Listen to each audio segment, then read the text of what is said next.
Good morning. We have reached the second section of Tanya, and this section on the Tanya map is called The War Between the Souls. And here, although in the beginning, the first 8 chapters we discussed the actual pieces and parts of the various souls and all the different mechanics that are at work inside of each Jew.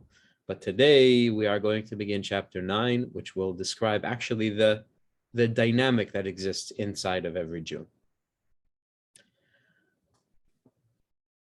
This will lead us to the ultimate goal of the Tanya, which is where the Alter Rebbe wants to teach us how we could achieve the life of a Beinoni. Beinoni means the ideal average human being, the best that an average human being can hope for. And that's our goal. So the Alter Rebbe, in these next chapters, will explain it to us. What is the dynamic? What is actually going on inside of us, so that we can be well prepared to attack our mission in this world and get it done successfully. Vehine. Now, let's discuss the struggle between the two souls that we learned about. The home of the animal soul that's of the klipas noiga in every Jew, who balev is in the heart, specifically b'chalal asmoli, in the left side of the heart, shu mali dam, which is obvious because that heart is full of the left ventricle is full of oxygenated, vibrant blood, and it says the blood is the soul, and that's talking about the life of the body. And therefore, remember all the negative side effects of having an animal soul, all the bad character traits, they're rooted in the heart, the home of the animal soul. And from the body, they spread throughout the entire person. From the heart, they spread throughout the entire person, even ascending to influence the way a person thinks, to figure out how they could achieve them, to meditate them, to plan how you're going to execute them. The dynamic, the process is the same. Just as blood originates in the heart is the beginning of the blood's journey through the body, and it spreads through the entire body, including the brain that's in the head. So too do the passions of the heart and the wants and whims of the heart also spread throughout the entire body, and even influence or even take over the focus of the mind. That's the animal soul spreading through the entire body, not just to keep it alive, but also to have it function on the animal soul level. Where is the primary home, abode of the godly soul? Is in the mind. And again, just as the mind spreads, just as the neurological systems spread their influence across the entire body, the godly soul is also it's able to spread its influence from the brain throughout the entire body. Even into the heart, in the right ventricle. The left ventricle is full of the animal soul, so there's not really space for the godly soul. But in the right ventricle, where the blood comes back to the heart, is depleted,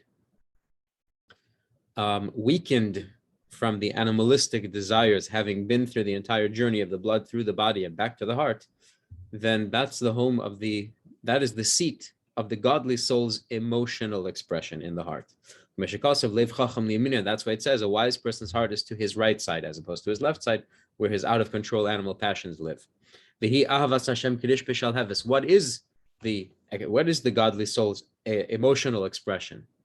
It could only be a love for God that burns like a raging fire, mislaheves belev maskilim, that flares up in the heart of those who take the time to use their brains, hamivinim umisboinanim, to understand and to contemplate, bidaitam asher b'moicham, with their minds that's in their brains, bidvarim hama'irim eso'ava, focusing their contemplation and their thinking and their deep understanding on things that arouse this love for Hashem.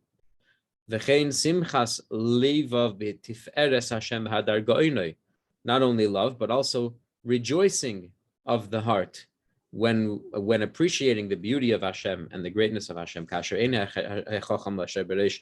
When the Chacham's mind's eye, which means meaning using his intellect and his understanding, gaze with a focus on the beauty of Hashem, the beauty of his greatness, Adein Cheker, how it is immeasurable, it's boundless, it's endless. This meditation has been explained elsewhere.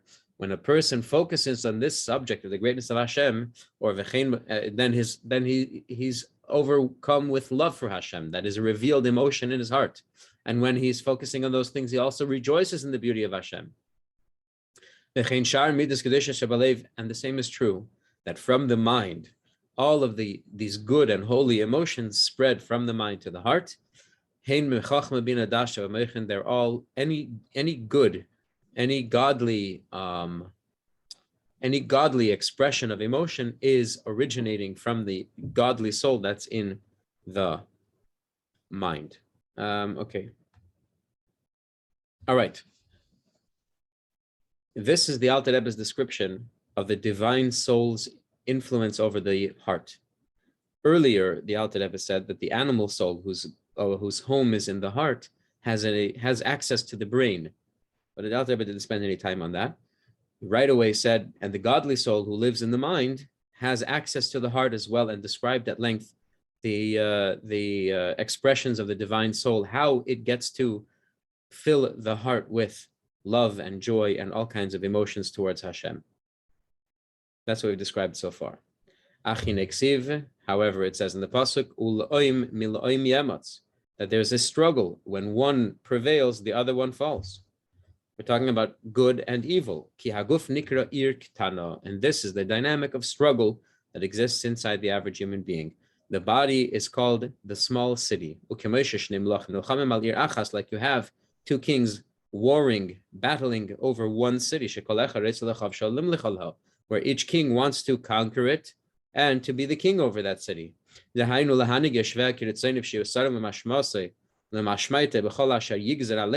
What does it mean to be a king over a city? That all the citizens, all the inhabitants have to obey the commands of one king.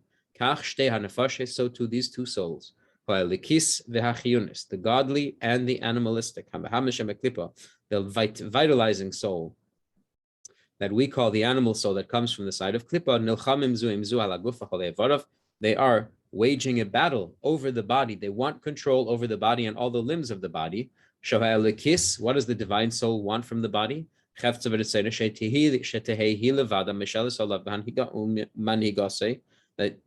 the godly soul wants that it should be the sole ruler over the body, and it should be the one to dictate its conduct. That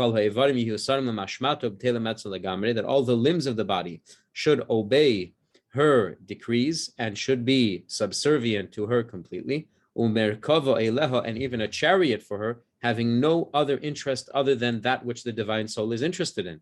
The divine soul wants the body should be a garment for its intellect and emotions, as well as its thought, its speech, and its actions.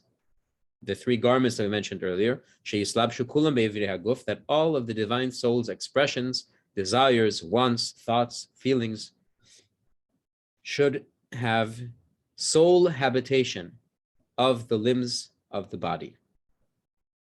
This way, the divine soul can be free to express itself throughout the body of the person. That would be a mechaye. That's the desire of the divine soul. That the entire body should be filled just of the interests, the thought, speech, and action, the intellect and the emotions of the divine soul alone. And a king will not suffer a foreign power entering his domain, God forbid. The divine soul will not accept and does not want that the animal soul should have any access to any of the limbs of the body.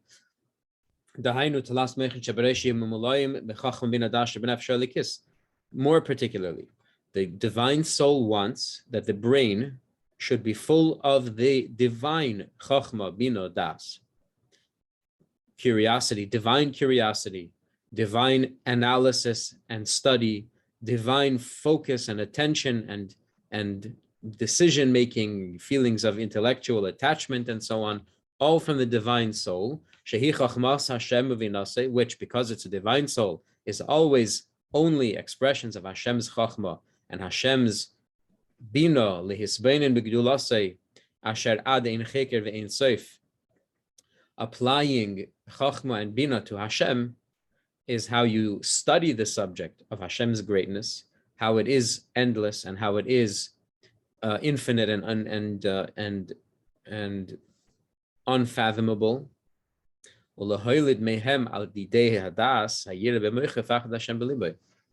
Through this study, a person is able to develop actual, visceral, tangible emotions in his heart of reverence for Hashem in his mind, and even dread of Hashem in his heart. And we'll discuss later in Tanya the different kinds of dread that a person can feel towards Hashem. The ahavas Hashem ke, different kinds of fear. Sometimes it's dread, sometimes it's shame, sometimes it's reverence. Depends on the level of the person. By studying the greatness of Hashem, a person can also develop love for Hashem that burns like a fire in his heart. So that his soul will thirst and yearn for Hashem to the point of almost expiring because of the yearning and the desire to cleave to Hashem with all of his heart, with all of his soul, and with all of his might, like it says in Shema. And this desire comes from the depths of the person's heart, obviously on the right side of the heart where the divine soul has its abode. That the whole right ventricle, the whole humble side of the heart will be so full and overflowing with love for Hashem and a yearning to be connected with Hashem that what's going to happen? The heart is emotionally going to burst, not physically going to burst, but it's emotionally going to burst. And what's going to happen with all that love that is filled and overflowing the right side of the heart, love and yearning for Hashem, what's going to happen is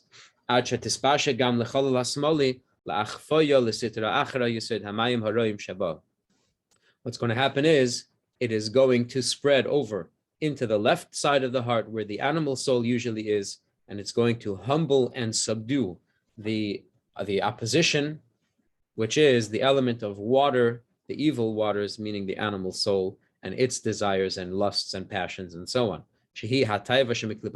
Namely, all of the desires that are native to the Jewish animal soul, those desires that come from klipas neiga.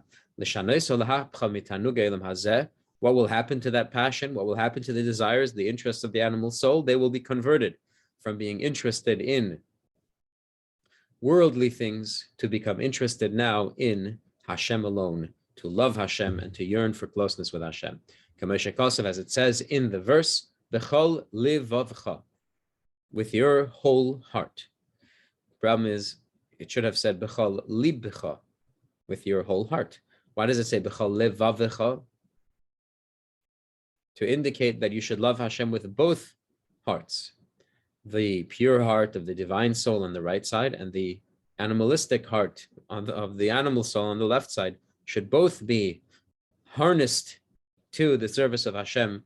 And it's possible through deep meditation on the greatness of Hashem and working up a real visceral love for Hashem in your divine soul's portion of the heart, it's possible that that love shall overflow and influence even the animal soul's portion and change the interests of the animal soul to be interested only in Hashem, in godliness and Torah. Vehainu, this transformation of the animal soul's interests entails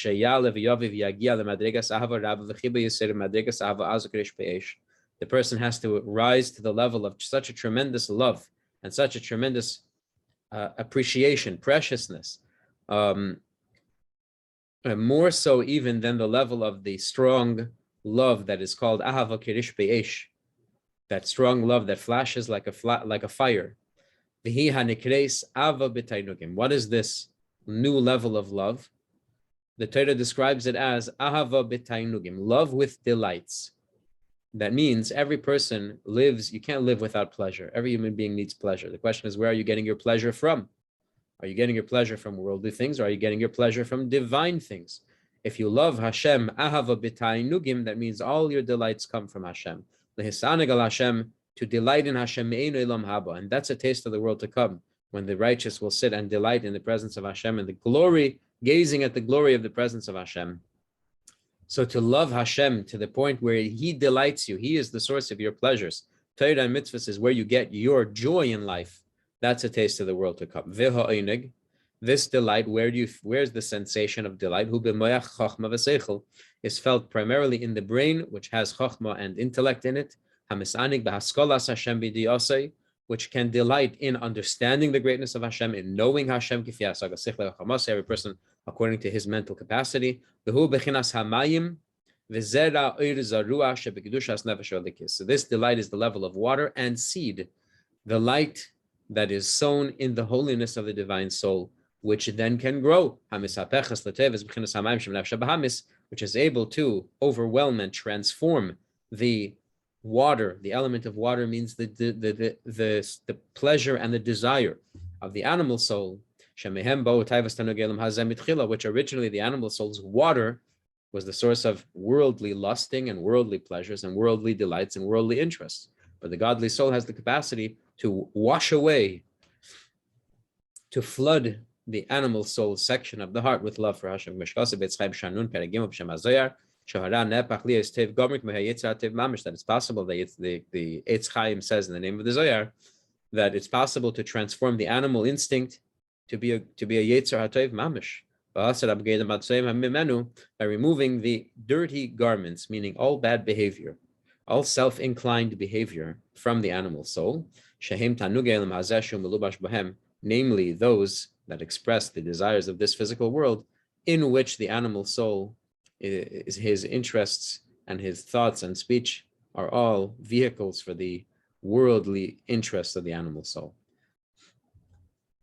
Back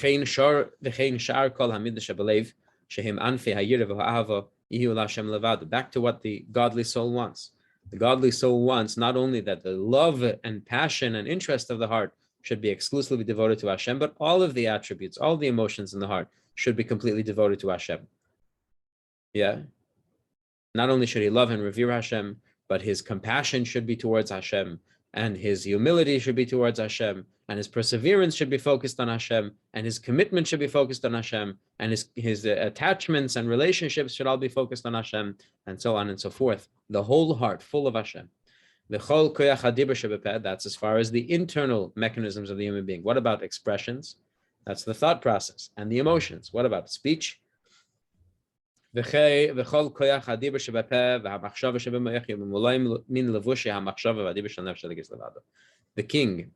will want that the brain and the mouth should only think words and only speak words that further the purposes of that king. And in this case, it's the godly soul. In terms of thought, that's thinking about Hashem and studying Torah, and that his words all day should be of Torah and of godly things. As it says about Rabbi, we said, that his mouth should never cease speaking words of Torah. And then the final garment is action. The divine soul wants that the body should be full only of mitzvah actions. That's the final garment of the divine soul. That is what the divine soul wants. If he were king, that's what it would look like. The animal soul wants the exact opposite. He's interested in the comfort of man. So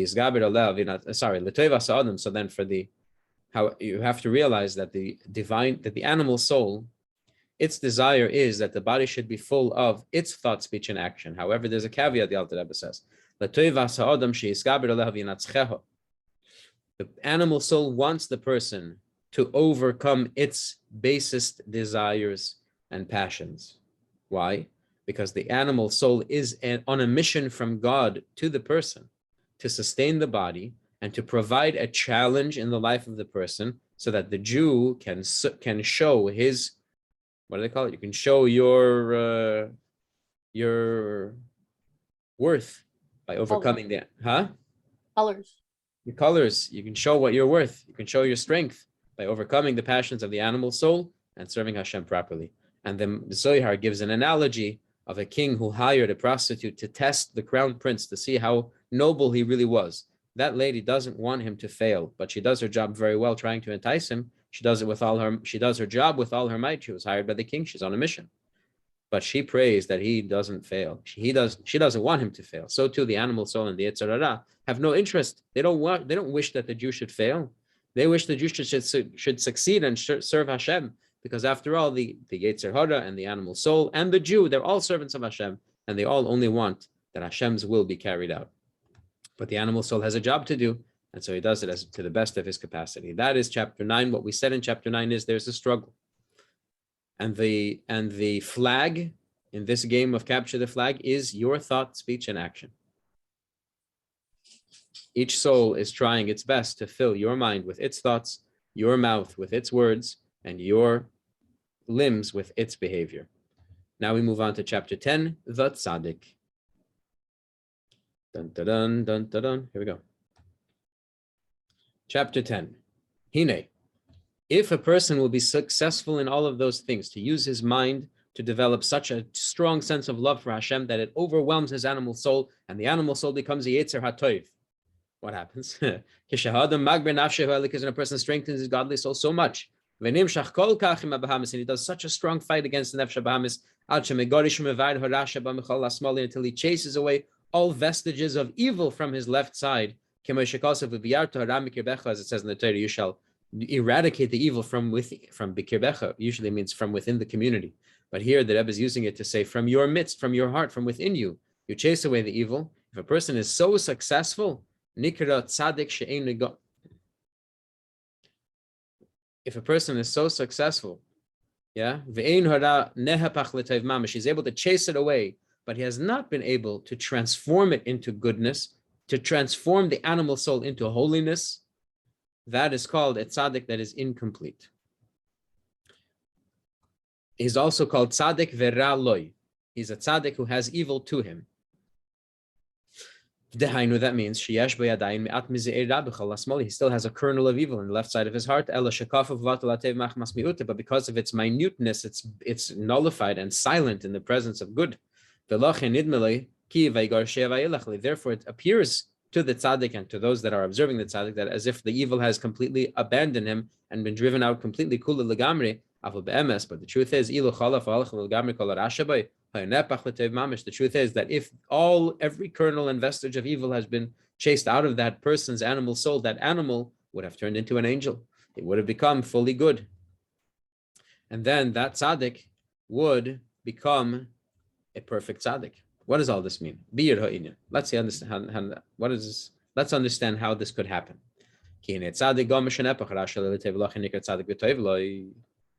If a person has truly transformed the evil within him to goodness, and therefore he gets to be called a tzaddik who has good, only good to him, that is achieved by removing completely any filthy garments, meaning interest in foreign things, and certainly action in foreign things, or speech about foreign things, or thought about unholy things. He's removed it completely in the manner that we described in chapter 9, through studying the greatness of Hashem, creating a tremendous passion and an overflowing love. That means that he has removed from himself the interest in worldly things to the point where they disappoint him, they upset him, they anger him, they disgust him. Any such interest just to fulfill the body's interest, it upsets him. We're not talking about sin. Sin, we're not even talking about it. We're talking about a person who is the notion of just fulfilling my interests because I want, even that notion upsets him so much because his entire interest is godly. He wants to serve Hashem. And also because he knows that the true source of those desires, I want to do it because I want. I just want to make myself comfortable. Even we're not talking about forbidden things, we're talking about permitted things. The tzaddik is so upset by them and so repulsed by them because he knows where they come from. They come from the impurity. They come from the opposition side. Anything that's from the opposition side, a true tzaddik, the complete tzaddik, hates it with the absolute hatred. Why does he have to hate it with the absolute hatred? Because we discussed a tzaddik like this is a person who all of his life's delight and pleasure comes from godliness, comes from holiness, comes from Hashem. Because of that special love that he had that we mentioned earlier. So just because you love Hashem, you have to hate evil? Yes, because they are enemies, because they are the opposite of each other. Holiness is the enemy of Klippa. Klippa is the opposite of holiness. Holiness is humility and accepting and focusing and serving Hashem. And unholiness is the opposite of that.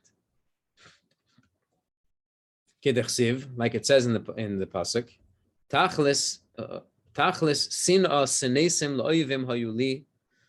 I hate them with an all-consuming hatred. David HaMelech says about those that are against Hashem. He says to Hashem, search my heart and you'll see. I have no vestige of interest, no room in my heart for their existence even. The whole world of evil, the whole world of opposition to godliness in the heart of a tzaddik like David HaMelech does not exist.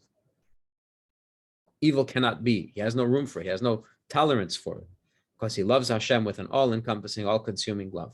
And now it's only logical. The more you love Hashem, the stronger, commensurate to your love for Hashem, will be the strength of your repulsion from evil.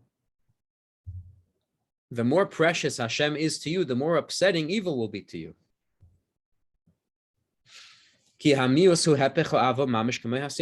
Because disgust and upset and disappointment and repulsion is the opposite of love and attraction and interest, just like hatred is the opposite of love. When somebody is tormenting your loved one, the more you love that loved one, the more you will hate the tormentor. And the same thing here, the tzaddik, the more he loves Hashem and is interested only in cleaving to Hashem, the more upset and aggravated and repulsed he will be by anything that will serve as a disruption to that connection or an obstacle to that connection.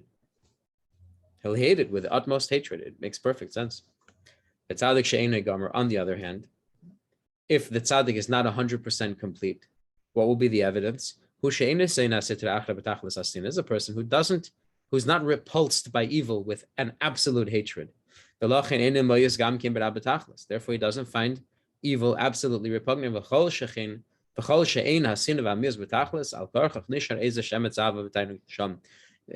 If a person doesn't hate evil completely, if you're not absolutely repulsed by it, that means that there is still some curiosity, some interest, or the possibility of some curiosity and some interest left in your heart for those things that are other than Hashem, other than holiness.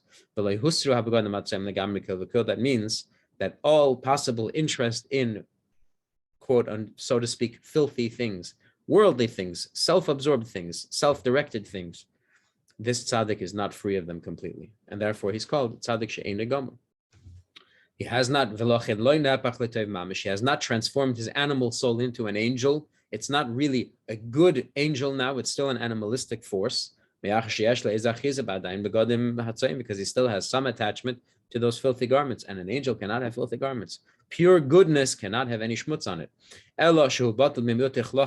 Of course, that evil that he has is not a major feature in the life of the tzaddik, because the tzaddik has so overwhelmed it that it's silent.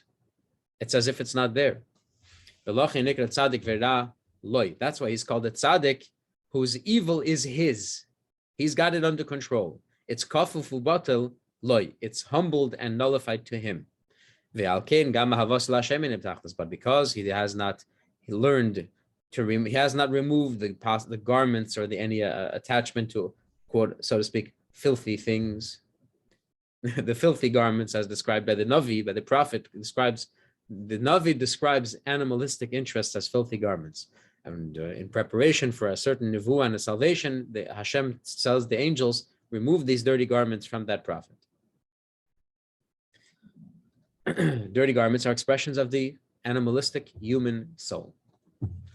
Yeah, if the tzaddik has not completely removed any interest in self-directed things, then he has not learned to love Hashem 100% to the highest degree.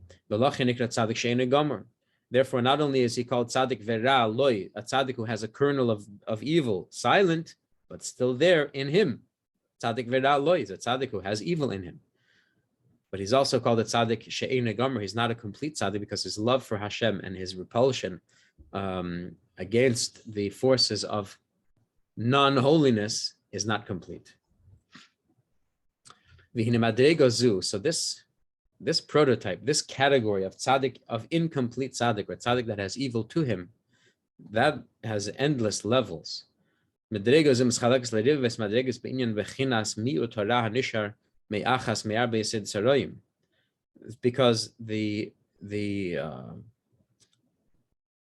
formula, the balance between good and evil in each tzaddik veraloi, in each incomplete tzaddik is going to be different.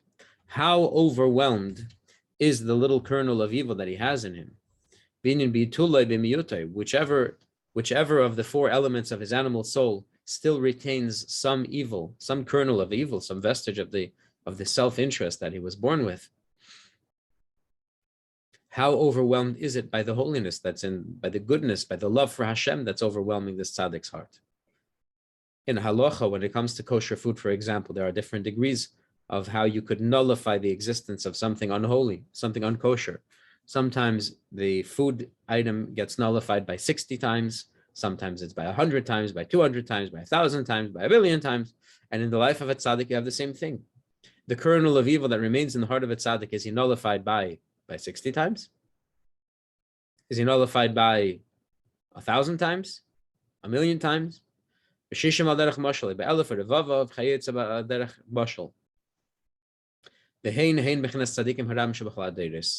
These gradations of tzaddik, of incomplete tzaddik, these are the numerous tzaddikim that we find in every generation. As the Gemara says, we find 18,000 tzaddikim before Hashem. And they are found in every generation, these righteous people whose evil is so overwhelmed that it's absolutely silent in their lives. You don't even hear a peep from them. But they're not absolutely complete tzaddikim. Regarding the rank of complete tzaddik, Rabbi Shimon Yochai once commented, I've seen bnei aliyah, superior people, but they are very few. That's why they're called superior people. Bnei aliyah means men of elevation, people of ascent. Why? Because they take the evil that's in them and they lift it up and they really convert it into holiness, something that the incomplete tzaddik hasn't done. In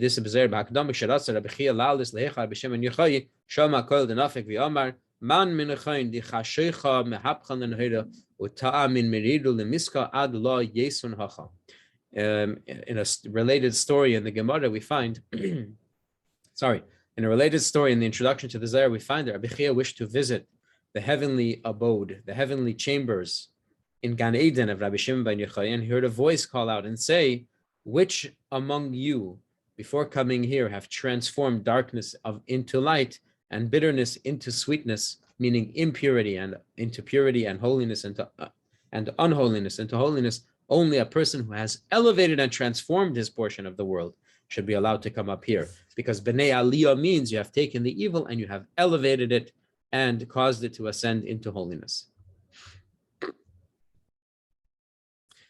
There's another reason why they're called superior men, or men of ascension, because even the way that they're doing their mitzvahs, in terms of Judaism, is divided into two groups of action, two groups of mitzvahs, do's and don'ts, commandments and prohibitions.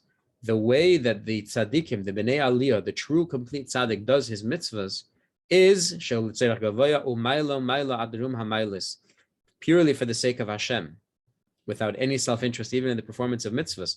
Not even the interest of cleaving to Hashem. I do the mitzvah not because I want to attach myself to Hashem through the mitzvah, which is a natural outcome of doing a mitzvah, but that's not my focus.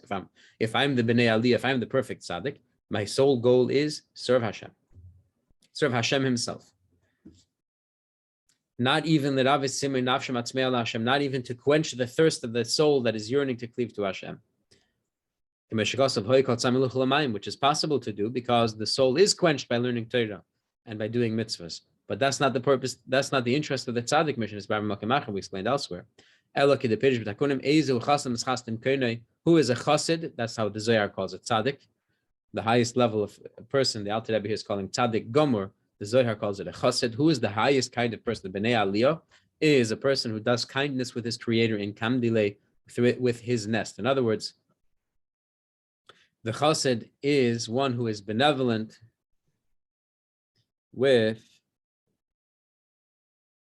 let's just read the comment. The Tikkun Ezer comments that koinoi, usually translated as his creator, here is to be interpreted as his nest, derived from the root ken, which means nest. And thus the chassid is he who is benevolent with his nest. In other words, with his source, namely God. This benevolence towards God consists of what? To help Hashem, not to do anything for myself, only to help Hashem. To bring together Hashem, the infinite supernal one, with the Shekhinah that he has invested in his creation. And where should that union take place? Here in the lowest world. That's what Hashem wants. As the Rai Mehemna says, it's a section of Zohar,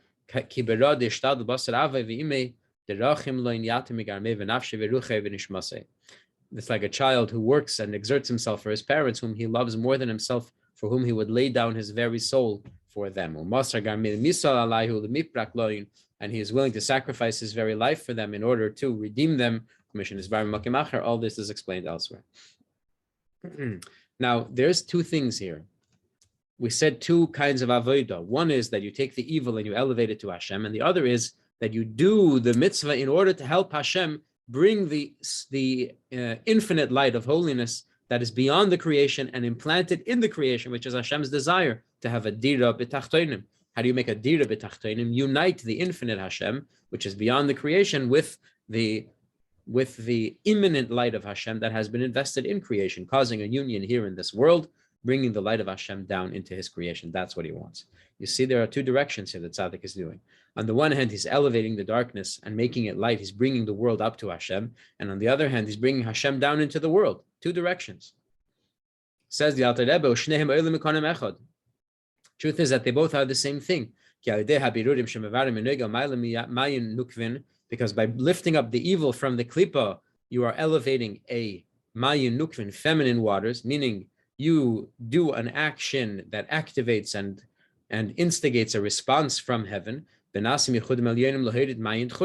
a union on high that will cause the reaction called mayin churin, masculine waters, meaning the response from heaven.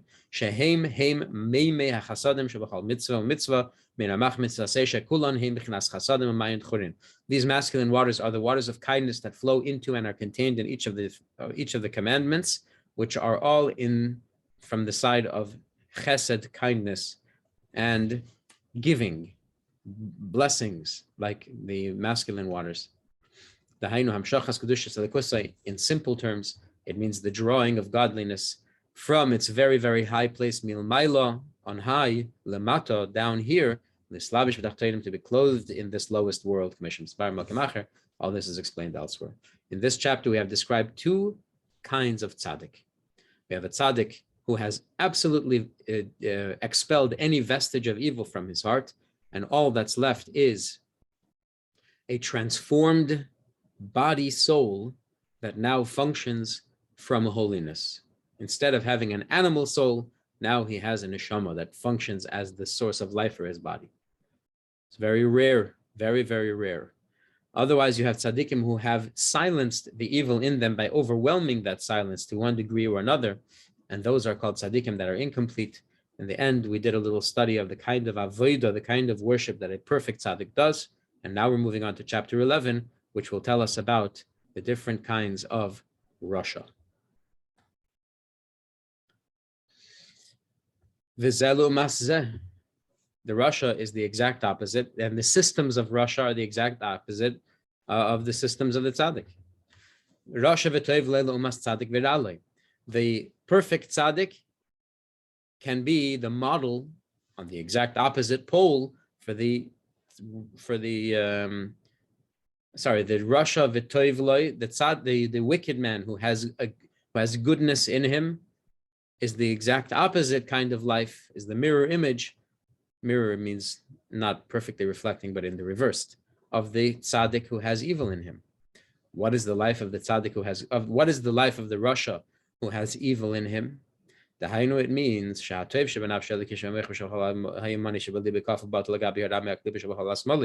he has goodness in his mind and in his heart, and that goodness comes from his divine soul. But wherever that goodness is found, it is overwhelmed by the klipa and the evil that comes from the left side of his heart, to the point where it's silent.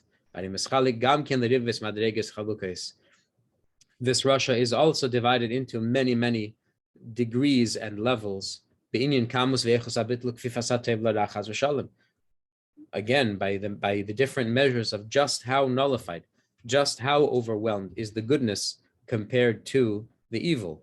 Is the goodness overwhelmed by twice its volume?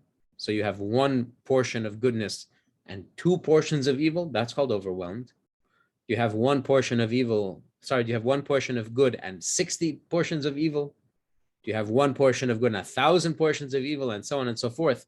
And all these numbers, they are all gradations of Rasha v'toiv loy. He has goodness in him, but because it's so overwhelmed by the evil that's in him, it is basically silenced. You have some who are, the goodness in them is humbled only a little. What will his life look like? Then that overwhelmed state where the goodness is overwhelmed is not always, it's only sometimes. It's not even frequent. It's only that sometimes, once in a while, the evil is able to get the upper hand, and that evil king is able to conquer the little city, meaning the body, the garments, the expression, the thought, speech, and action. But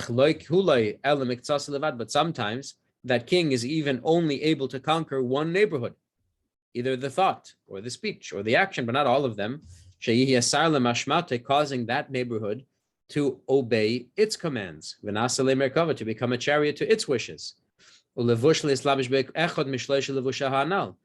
the animal soul succeeds in getting the body to obey its commands in one of the garments, either thought or speech or action. Let's see. The Hainu, for example, it could be only in action, lasis avedas kalis, that the body is caused to do minor transgressions, and not even the terrible ones, God forbid, because the animal soul doesn't have the power to push his interests that far.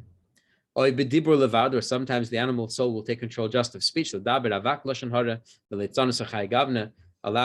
the person to speak something that borders on lashon hara or borders on disrespectful scoffing and so on. Or just in thought, evil thinking, evil thoughts, which, by the way, says the Alter Rebbe, are worse than the sins themselves. Thinking about a sin is worse than the sin itself. Because thought is more refined, it's closer to the soul, the stain is worse. And as the colloquial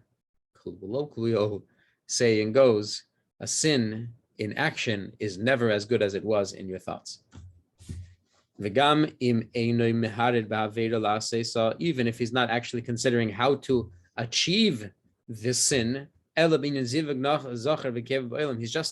he's just imagining lewd thoughts. That is a straight up transgression of a biblical prohibition, that you have to guard yourself from every living thing, and it means not to think about intimacy during the daytime when it's unavailable. Or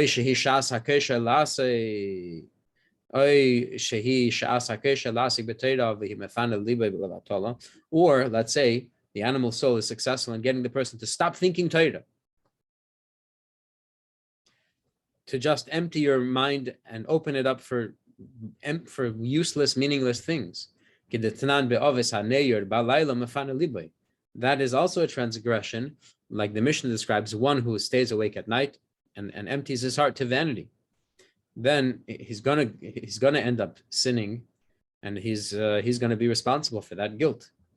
In any of these cases, at that moment, that person who is transgressing in that way is called a rasha. Because at that moment, the evil in him is taking control of the body, is vesting its interest in the limbs of the body, and causing him to sin and causing him to become defiled. But then afterwards, the goodness that's in him takes control again, and the man is filled with regret, and he begs for forgiveness and for atonement from Hashem. Hashem forgives him for sure. And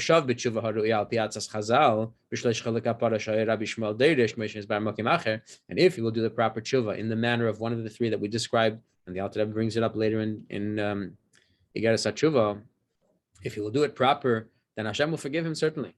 But then there are others in whom the evil is even stronger. And the evil sometimes gets control of all of his garments, and is able to talk him into doing even worse sins, and more frequently.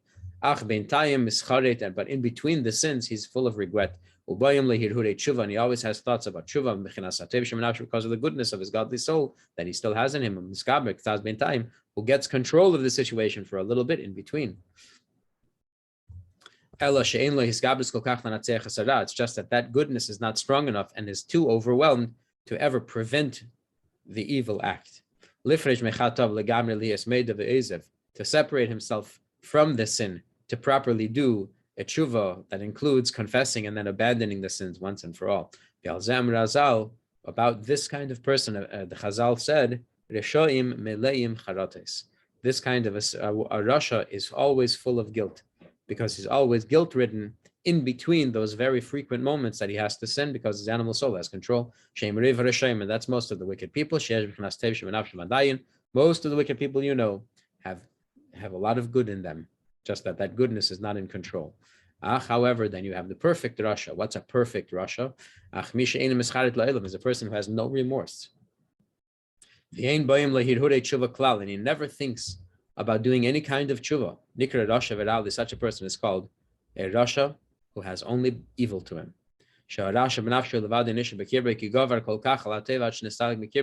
Because only evil is left in his soul, because the goodness of his godly soul has been so overwhelmed and so overpowered that it has exited, it has left. Again, the word mikir boy. The Torah commands us to eradicate the evil mikir boy from you, within you. And here, this rasha has eradicated the good from within you. But what happens to goodness when it is eradicated and chased away? It's not destroyed like the evil will be destroyed. Instead, it is sent into the periphery, and it detaches from the body, and it just the goodness hovers over him, waiting for an opportunity that maybe once in a while he'll experience one of those moments that so many Jews experience, that out of the blue, the goodness of your godly soul gets to talk to you in a surprise message from your maker.